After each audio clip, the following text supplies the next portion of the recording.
The Ebola unit at Brookdale Hospital is in action this morning after a patient was rushed there last night with symptoms. This comes as new airport screenings go into effect this morning to help prevent the spread of the deadly virus. CBS 2's Janelle Burrell is live in Brownsville, Brooklyn this morning with more. Janelle.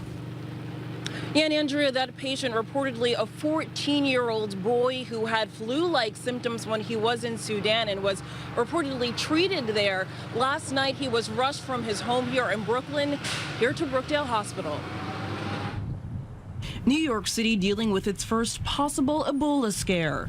Emergency responders and medical teams at Brookdale Hospital, following the outlined protocol to safely treat the patient, rushed to the hospital Friday night.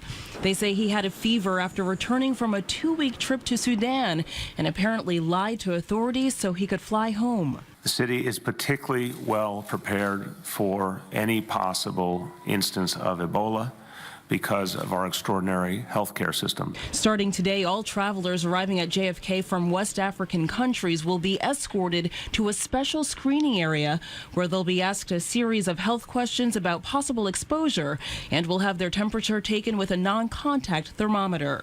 The Centers for Disease Control will soon have similar screening programs at Newark Liberty and other major airports, including Washington Dulles, Atlanta Hartsfield, and Chicago O'Hare. Still, the virus is causing anxiety. Friday morning, Las Vegas officials quarantined a Delta flight from JFK after a child from Central Africa vomited on board, but health workers ruled out Ebola.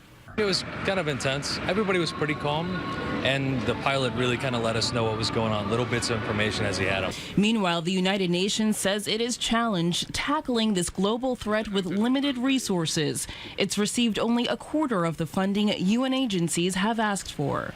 You sometimes see films about this sort of thing, and you imagine, how could such a thing happen? And right now we are awaiting word as to whether that 14-year-old boy who's being treated here at Brookdale, whether he does in fact have the Ebola virus. Meanwhile, we're expecting officials from the CDC and from Customs Border Patrol to talk about the screenings that will take place at JFK Airport. We're live this morning in Brownsville, Brooklyn. Janelle Burrell, CBS 2 News.